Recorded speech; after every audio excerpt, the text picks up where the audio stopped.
Chapter 2. The Antechamber of Monsieur de Tréville.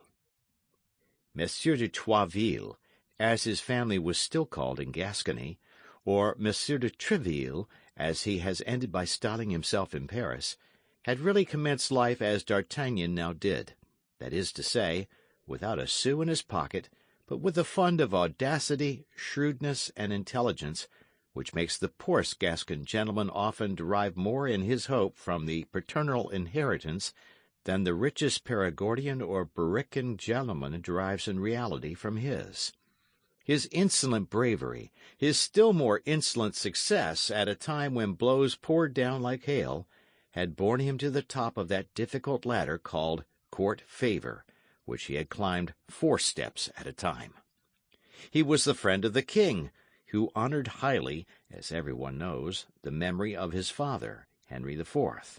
The father of Monsieur de Tréville had served him so faithfully in his wars against the League that in default of money, a thing to which the baronet was accustomed all his life, and who constantly paid his debts with that of which he never stood in need of borrowing, that is to say, with ready wit, in default of money, we repeat, he authorized him, after the reduction of Paris, to assume for his arms a golden lion passant upon gules, with the motto Fidelis et Fortis. This was a great matter in the way of honour, but very little in the way of wealth, so that when the illustrious companion of the great Henry died, the only inheritance he was able to leave his son was his sword and his motto.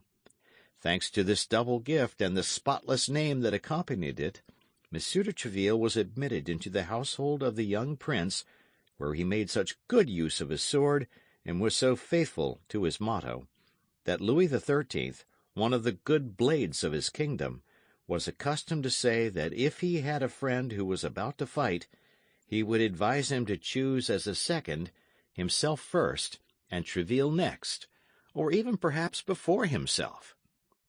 Thus Louis XIII had a real liking for Tréville, a royal liking, a self-interested liking, it is true, but still a liking. At that unhappy period it was an important consideration to be surrounded by such men as Tréville. Many might take for their device the epithet strong, which formed the second part of his motto, but very few gentlemen could lay claim to the faithful, which constituted the first. Tréville was one of these latter. His was one of those rare organizations, endowed with an obedient intelligence like that of the dog, with a blind valour, a quick eye, and a prompt hand, to whom sight appeared only to be given to see if the king were dissatisfied with anyone, and the hand to strike this displeasing personage, whether a Besme, a Maurevers, a Potiot de Mer, or a Vitry. In short, up to this period nothing had been wanting to Tréville but opportunity. But he was ever on the watch for it, and he faithfully promised himself that he would not fail to seize it by its 3 hairs whenever it came within reach of his hand. At last Louis XIII made Tréville the captain of his Musketeers, who were to Louis XIII in devotedness, or rather in fanaticism, what his ordinaries had been to Henry III, and his Scotch Guard to Louis XI. On his part, the cardinal was not behind the king in this respect. When he saw the formidable and chosen body with which Louis XIII had surrounded himself, this second, or rather this first king of France, became desirous that he too should have his guard. He had his Musketeers, therefore, as Louis XIII had his, and these 2 powerful rivals vied with each other in procuring, not only from all the provinces of France, but even from all foreign states, the most celebrated swordsmen. It was not uncommon for Richelieu and Louis XIII to dispute over their evening game of chess upon the merits of their servants. Each boasted the bearing and the courage of his own people. While exclaiming loudly against duels and brawls, they excited them secretly to quarrel, deriving an immoderate satisfaction or genuine regret from the success or defeat of their own combatants. We learn this from the memoirs of a man who was concerned in some few of these defeats, and in many of these victories. Tréville had grasped the weak side of his master, and it was to this address that he owed the long and constant favour of a king who has not left the reputation behind him of being very faithful in his friendships. He paraded his musketeers before the Cardinal Armand du Plessis with an insolent air which made the grey moustache of his eminence curl with ire. Tréville understood admirably the war method of that period, in which he who could not live at the expense of the enemy must live at the expense of his compatriots. His soldiers formed a legion of devil-may-care fellows, perfectly undisciplined toward all but himself.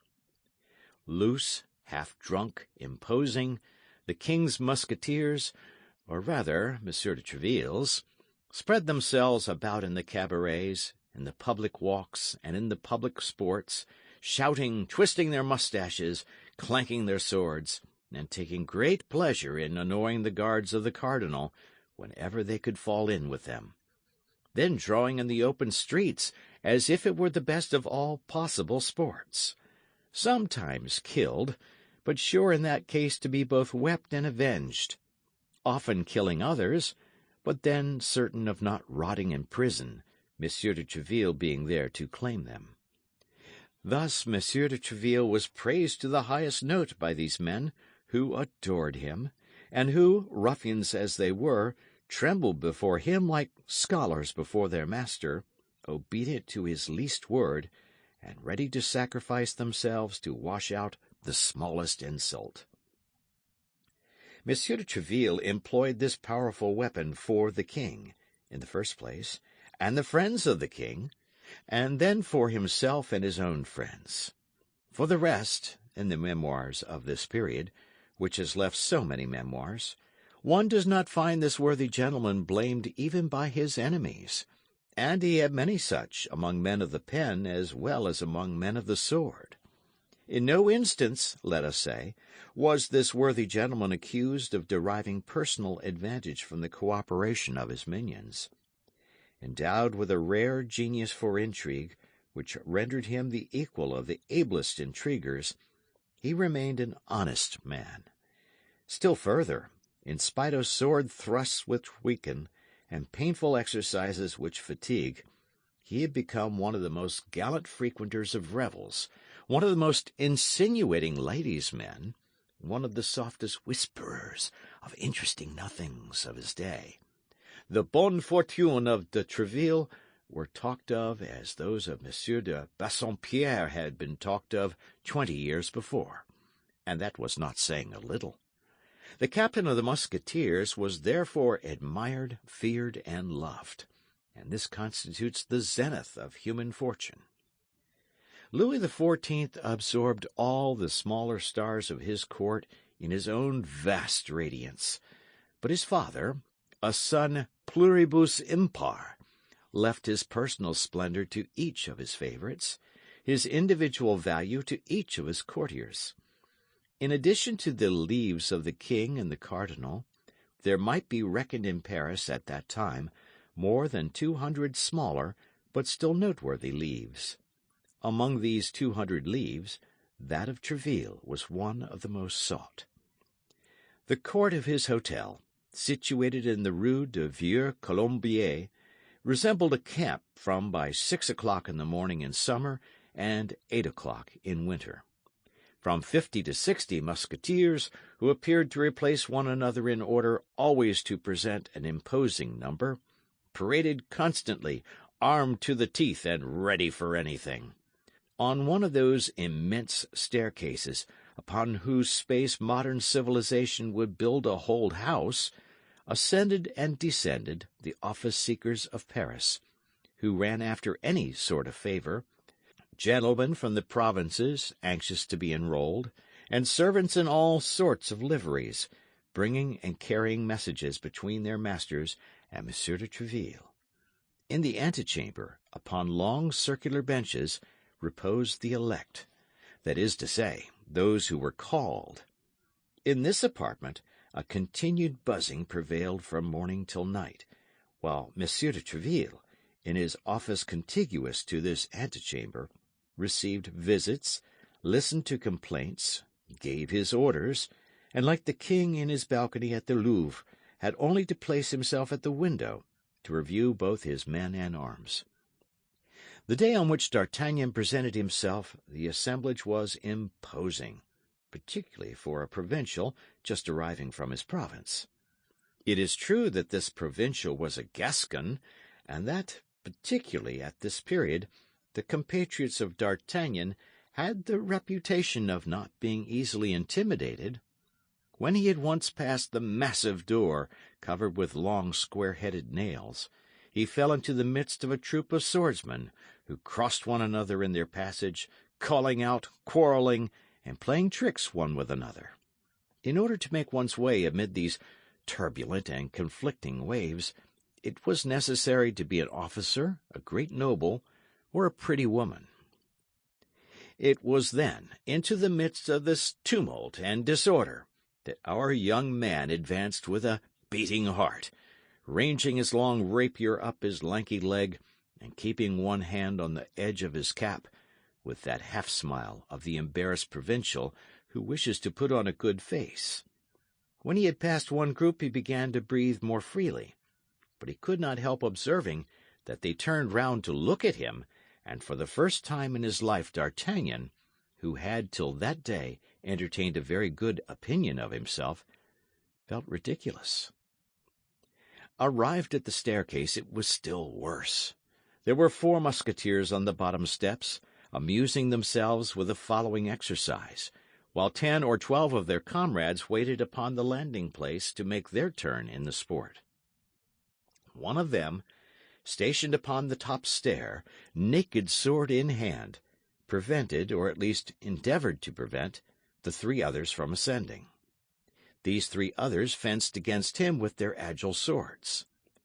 D'Artagnan at first took these weapons for foils, and believed them to be buttoned, but he soon perceived by certain scratches that every weapon was pointed and sharpened, and that at each of these scratches not only the spectators, but even the actors themselves laughed like so many madmen. He who at the moment occupied the upper step kept his adversaries marvellously in check. A circle was formed around them. The conditions required that at every hit the man touched should quit the game, yielding his turn for the benefit of the adversary who had hit him. In 5 minutes 3 were slightly wounded, one on the hand, another on the ear, by the defender of the stair, who himself remained intact, a piece of skill which was worth to him, according to the rules agreed upon, 3 turns of favour. However difficult it might be, or rather, as he pretended it was, to astonish our young traveller, this pastime really astonished him. He had seen in his province, that land in which heads became so easily heated, a few of the preliminaries of duels, but the daring of these 4 fencers appeared to him the strongest he had ever heard of, even in Gascony. He believed himself transported into that famous country of giants into which Gulliver afterward went and was so frightened. And yet he had not gained the goal, for there were still the landing-place and the antechamber. On the landing they were no longer fighting, but amused themselves with stories about women, and in the antechamber with stories about the court. On the landing D'Artagnan blushed. In the antechamber he trembled.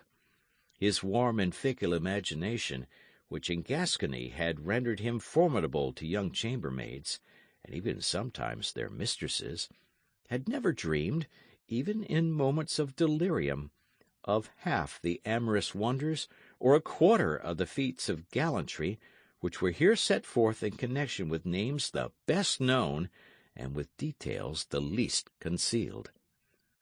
But if his morals were shocked on the landing, his respect for the cardinal was scandalized in the antechamber. There, to his great astonishment, D'Artagnan heard the policy which made all Europe tremble criticized aloud and openly, as well as the private life of the cardinal, which so many great nobles had been punished for trying to pry into. That great man who was so revered by D'Artagnan the elder served as an object of ridicule to the musketeers of Tréville, who cracked their jokes upon his bandy legs and his crooked back. Some sang ballads about Madame d'Aiguillon, his mistress, and Madame Cambalet, his niece, while others formed parties and plans to annoy the pages and guards of the Cardinal Duke, all things which appeared to D'Artagnan monstrous impossibilities. Nevertheless, when the name of the king was now and then uttered unthinkingly amid all these cardinal jests, a sort of gag seemed to close for a moment on all these jeering mouths. They looked hesitatingly around them, and appeared to doubt the thickness of the partition between them and the office of Monsieur de Tréville. But a fresh allusion soon brought back the conversation to his Eminence, and then the laughter recovered its loudness, and the light was not withheld from any of his actions. "Certes, these fellows will all either be imprisoned or hanged," thought the terrified D'Artagnan, "and I, no doubt, with them. For from the moment I have either listened to or heard them, I shall be held as an accomplice. What would my good father say, who so strongly pointed out to me the respect due to the cardinal, if he knew I was in the society of such pagans?" We have no need, therefore, to say that D'Artagnan dared not join in the conversation, only he looked with all his eyes, and listened with all his ears, stretched his five senses so as to lose nothing, and despite his confidence on the paternal admonitions, he felt himself carried by his tastes and led by his instincts to praise rather than to blame the unheard-of things which were taking place. Although he was a perfect stranger in the court of Monsieur de Tréville's courtiers, and this his first appearance in that place, he was at length noticed, and somebody came and asked him what he wanted. At this demand D'Artagnan gave his name very modestly, emphasized the title of compatriot, and begged the servant who had put the question to him to request a moment's audience of Monsieur de Tréville, a request which the other, with an air of protection, promised to transmit in due season. D'Artagnan, a little recovered from his first surprise, had now leisure to study costumes and physiognomy.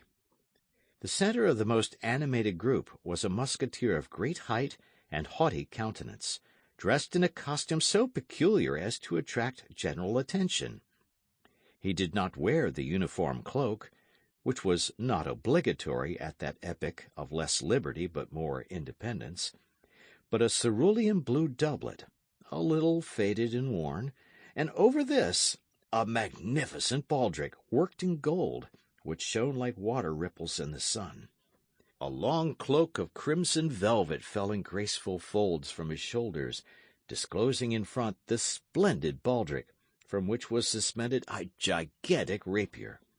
This musketeer had just come off guard, complained of having a cold, and coughed from time to time affectedly.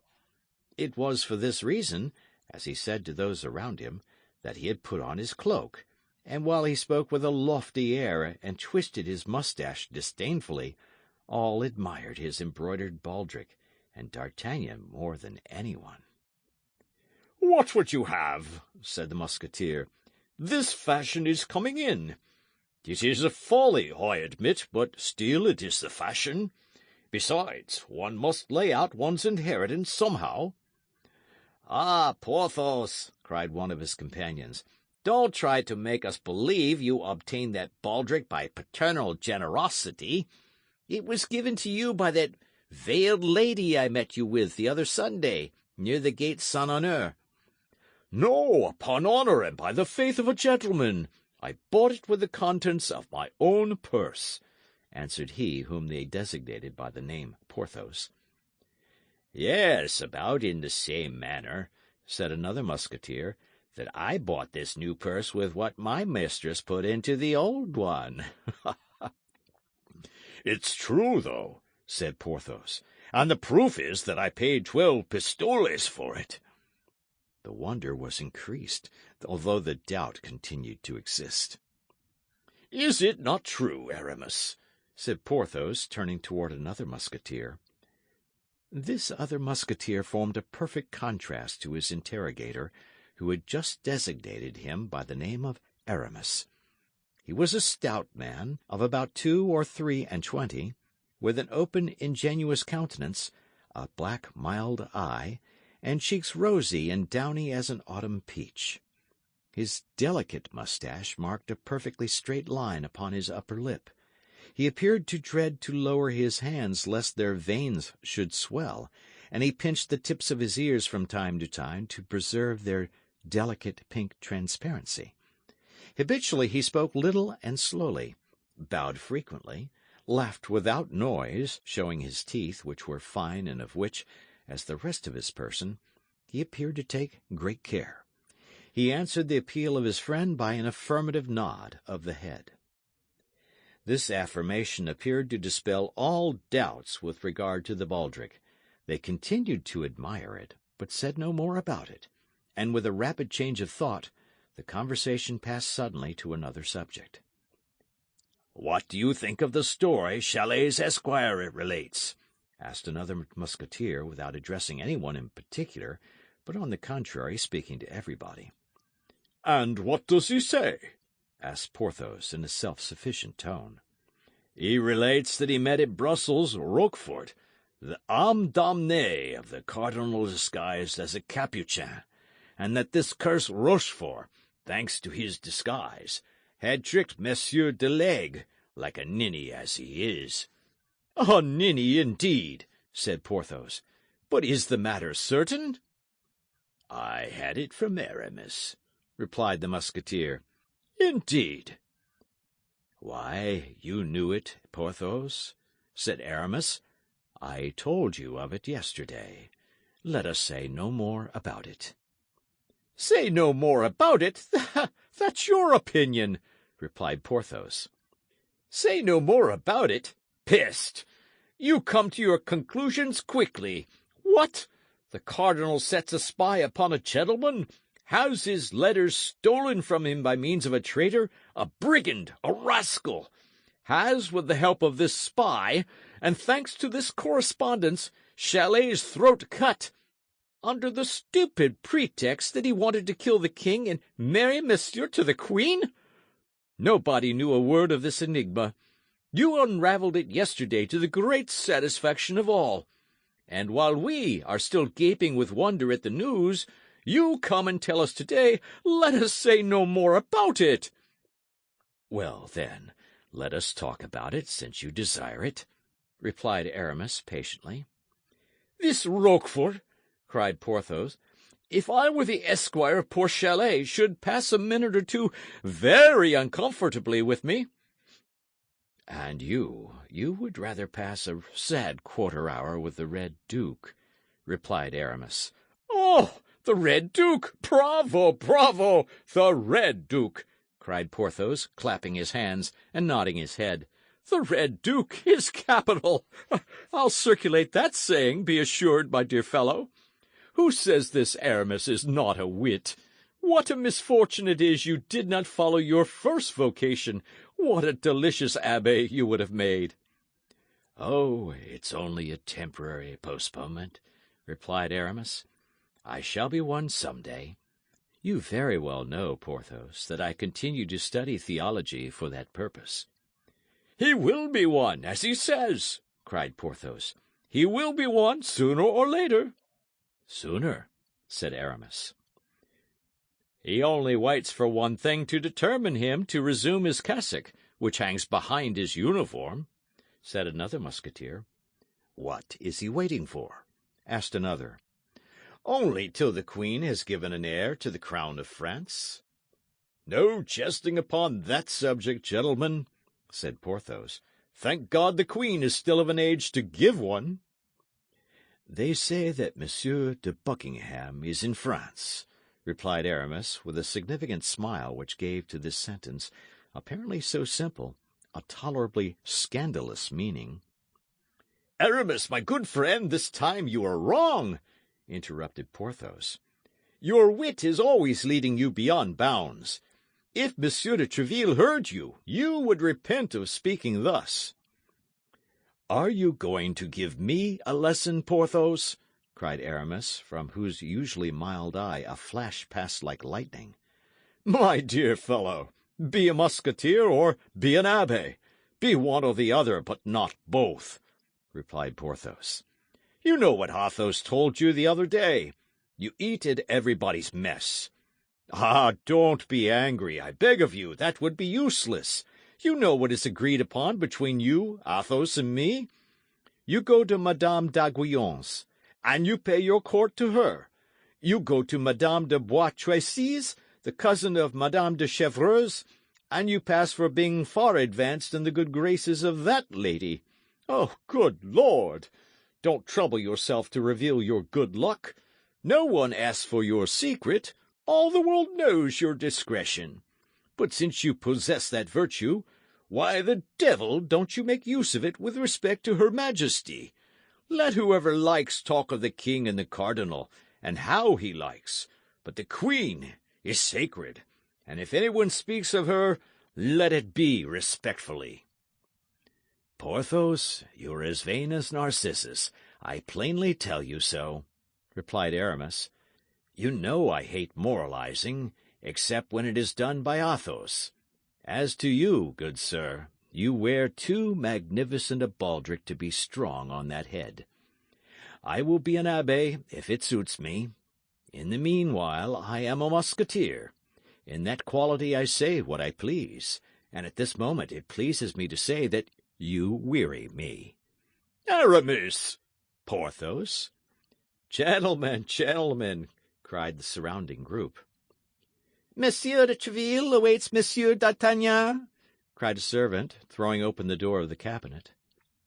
At this announcement, during which the door remained open, everyone became mute, and amid the general silence the young man crossed part of the length of the antechamber and entered the apartment of the captain of the Musketeers, congratulating himself with all his heart at having so narrowly escaped the end of this strange quarrel.